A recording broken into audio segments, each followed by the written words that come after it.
Scorpio beauties. Hi.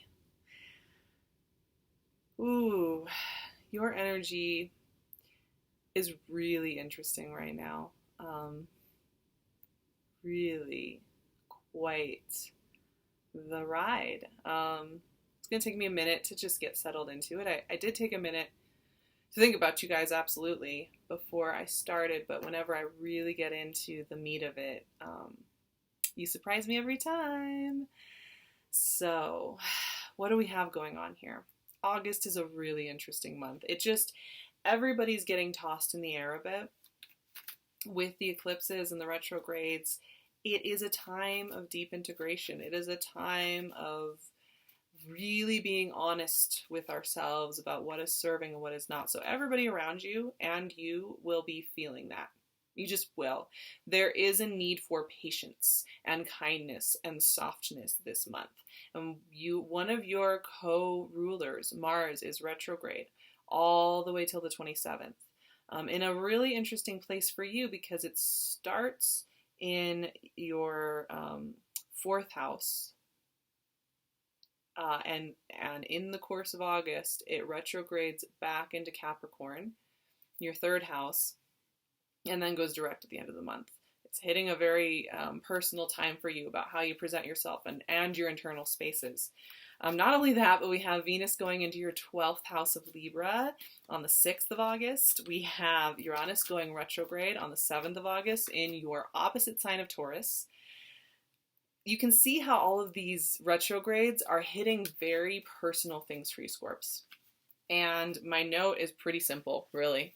It is that you will feel a little bit quiet, a little bit reserved, a little bit secretive the first half of the month in Leo season. Leo season is an interesting time for Scorps as it is. Page of Wands, speaking of Leos, fire energy right there. Insights, big downloads coming in because we also have a new moon with a partial solar eclipse that won't really be visible for most people on the 11th. And Leo season is just interesting for you. Fixed sign energies, we're all tied together, and all the fixed signs are having a bit of this thing where you would think that even Leos would be moving in Leo season, but Leo season is actually for fixed signs a time of slowing down and being very careful and quiet. And then Virgo season is where we take off. So Scorps, you have all this energy, this really complex energy hitting at you in Leo season. And Leo season in and of itself is your fourth house, or your 10th house, your 10th house of what you're doing in the world. Hanged Man, interesting. What you're doing in the world, your reputation in the world, the way you push forward with the big projects you have on your plate in your life, the way you share of yourself in the external physical world. We're having so much energy in earth signs right now. Pluto is in Capricorn, Saturn is in Capricorn, Uranus is in Taurus. These energies of this earthbound energy is having us reevaluate our relationship to our physical bodies in being a part of this world.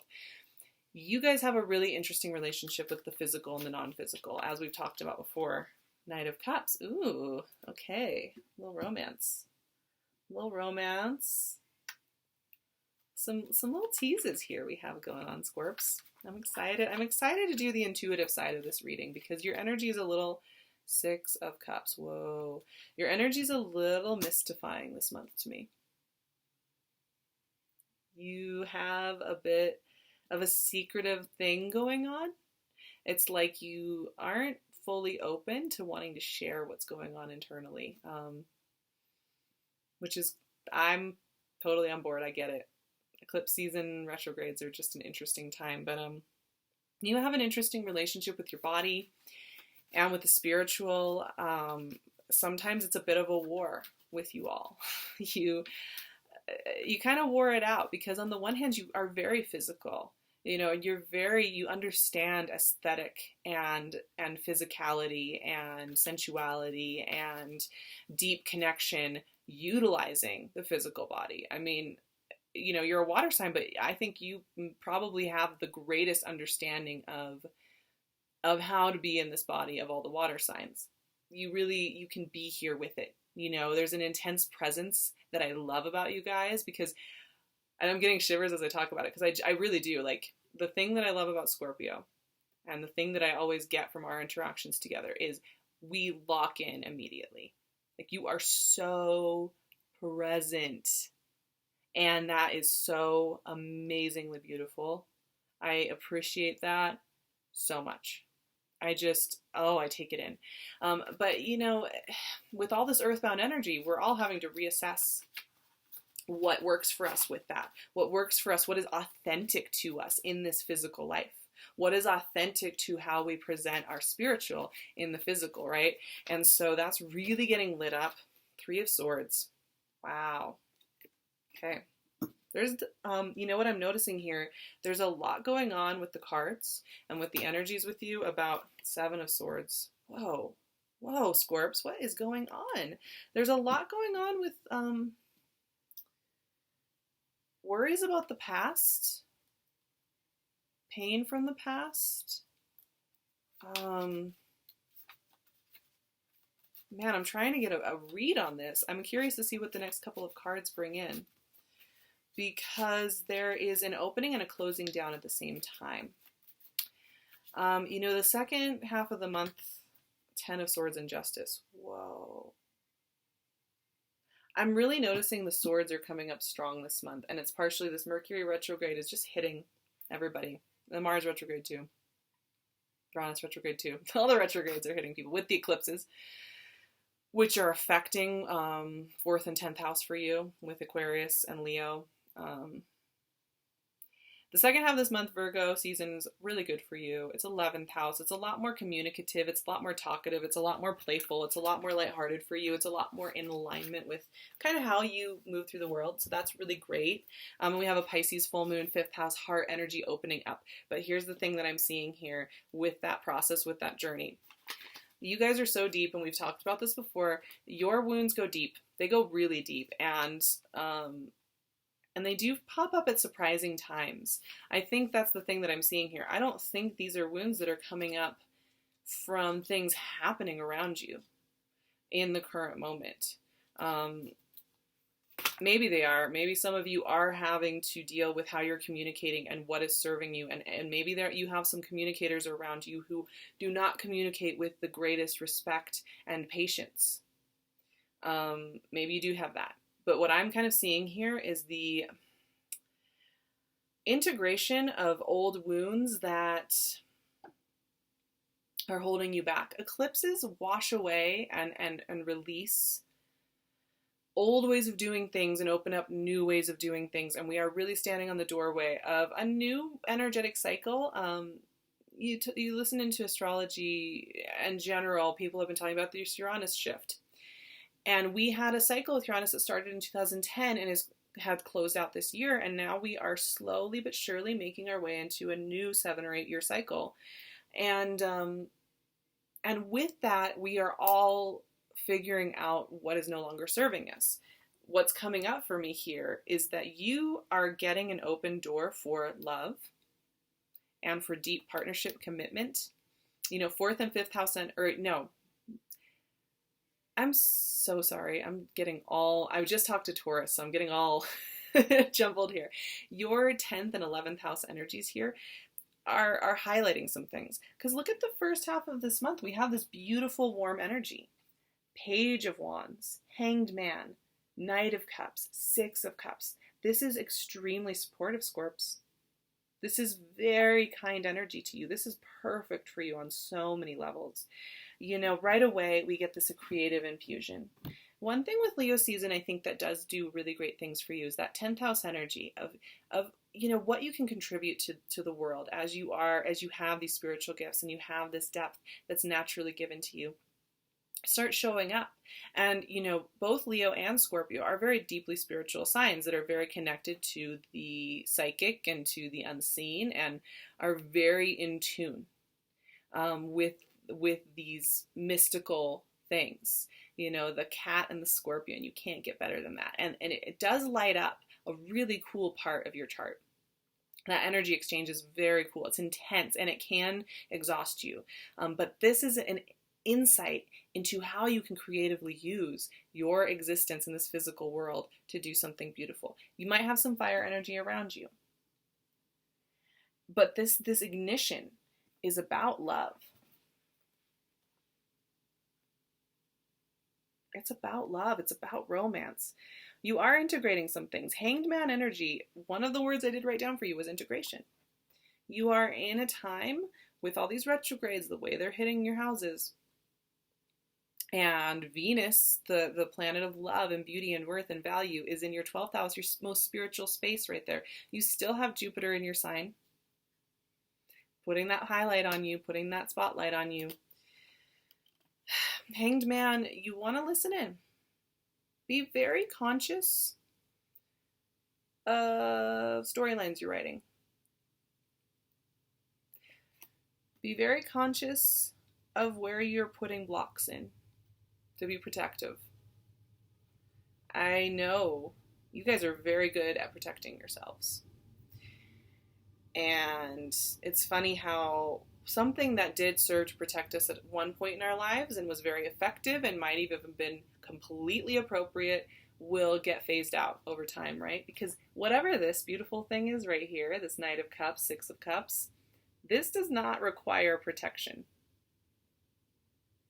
This does not require protecting yourself whatsoever. This requires trust. This requires a general sense of open-heartedness. Now, that is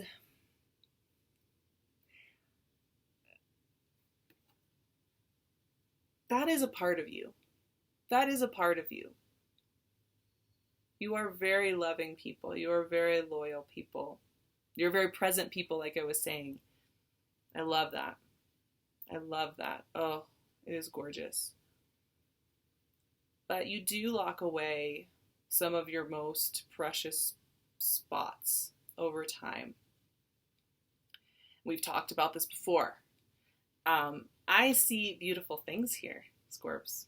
I see beautiful things here for relationship and relational energy. Uranus retrograde in your 7th house of partnership is kind of a beautiful thing. It slows everything down. It takes that electricity and it gives you a chance to reassess and make sure you're open.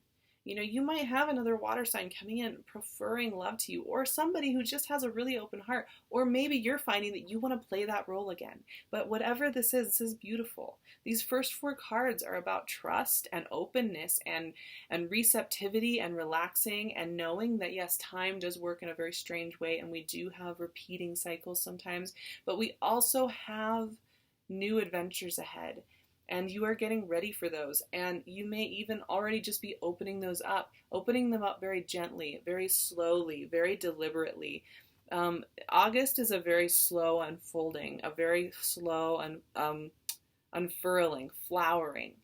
And anything beautiful that's showing up will take a little bit of time to fully formulate. It will really take until 2019 for a lot of the things that start to show up in this eclipse cycle and in this retrograde cycle to fully come to fruition until 2019.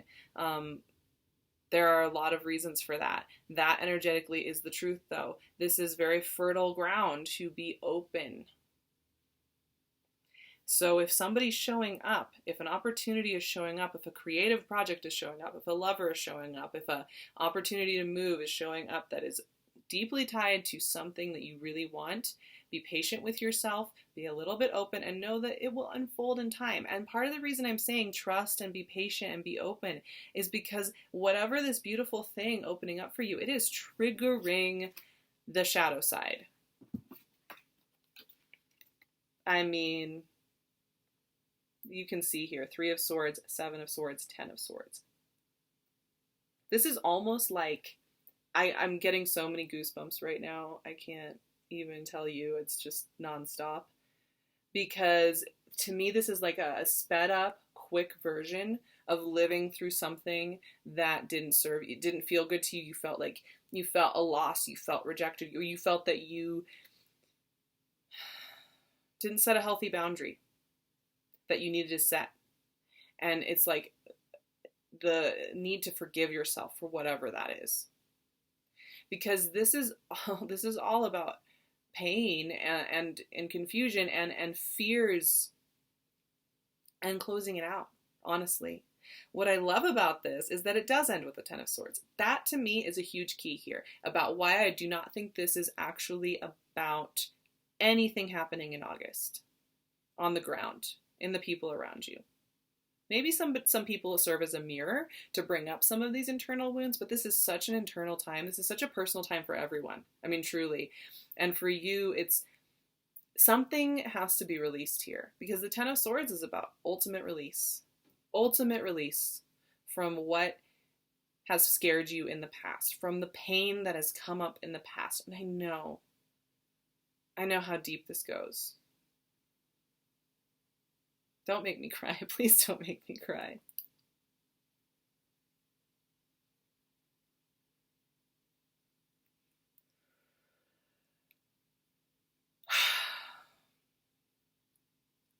You're doing it. It's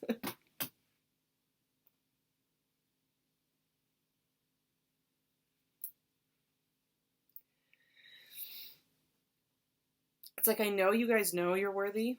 I know you guys know,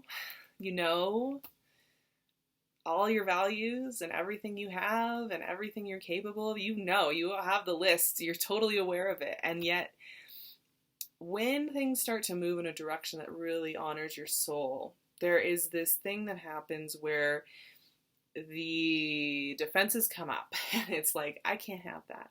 I can't have that. I can't have it. I don't know how to have that. This is a really beautiful invitation, you all. This is a really beautiful invitation for the chance to really experience life in this new energetic 7-year cycle. It may have been a big learning curve about how you take care of your health, about how you take care of your time and your energy. It may have been a big learning curve about the way you use your creative juices and the way you use your psychic and empathic juices. That's a weird way to put that. That's closing out, and it has to go. So you may hit into that. Now, I'm not saying that's going to last long, but that Leo eclipse and the retrogrades are going to hit up against that. But it all is okay, because there is balance at the end. Now, this really does remind me of Venus and Libra, which is happening most of the month. And once again, this is in a very spiritual space for you. It's in 12th house, the most secret place, excuse me, you guys, the most secretive place in our beings.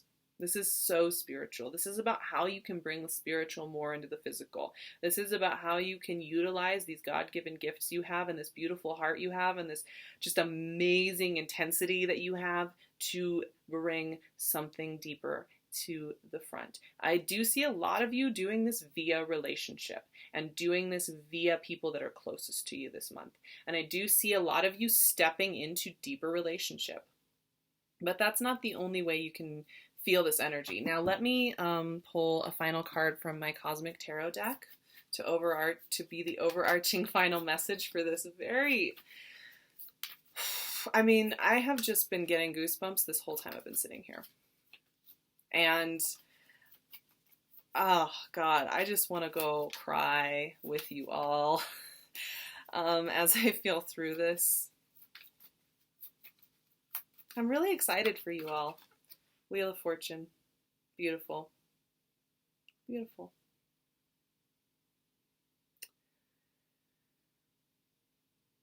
It's time. It's your time. It's your time coming up. There's been you've been in a bit of a pressure cooker the last 9 months or so. Baking out some old lenses, some old ways of doing things. And it's been getting the heat and the fire and the intensity has gotten even stronger in the last few months. Now that we're here in this pivotal month where we are really closing some stuff, I mean, truly, we are getting to the very end of the Leo Aquarius eclipse cycle. really the very end. The North Node is about to shift to Cancer, which will be a totally different experience for you. Uranus is doing its dance. It really is a time. This is a really beautiful time. Go on those extra walks, take those extra baths, do those things that help you integrate and release. When you want to have a knee-jerk reaction, when you want to put the wall up, when you want to check out, check in instead. And do it methodically and slowly. I trust you guys to do that. You are thorough and you're very precise and you're very capable of doing that. So utilize those skills. Utilize those skills because whatever's coming in is waking your soul up. It is waking your soul up. It is waking up something in you that maybe you haven't been totally ready to step into, but it is being awoken. We are awakening a dragon that has been sleeping in its den for a little while, a beautiful one. One that can really soar into some amazing relationships, some amazing work in the world. Some of you, that's going to be a double hitter starting up this month. Like I said, 2019 is going to be a very good year for this stuff. But authenticity, truth, savoring, taking the time, integrating, opening up, taking a sledgehammer to some old walls that you've already tired of them. They're rubbish. You already know, and you're just like, yeah, I'm done with that. This is a great month to take the trash out, spiritually speaking, and to find that balance and to open that door and to say welcome. I love you guys. I'm still getting goosebumps. I love you. I love you. I honor you. I honor your path. I send you nothing but my whole heart. I am setting up readings for September and on, and I would love to set up some Scorpio readings for birthdays. So if you're interested in that, I will leave my website, SARAHTAROT.com, below. Also follow me on Instagram at @SARAHTAROT, and I will be happy to see you all over there. I'm wearing PinkLune's gorgeous jewelry. She is always coming up with something new. I will leave her Etsy shop below, 15% off, as well as Jill Sand's gorgeous paintings here. Can you get enough of these? They're just so beautiful. There's so much love infused in this art. She does sell prints and originals, so I will leave her website below. I love you all so much. I will see you in September for more of this amazing journey that we are on, where we just keep peeling back the layers and discovering new aspects of existence. It's just amazing. It's so beautiful. I love you guys so much.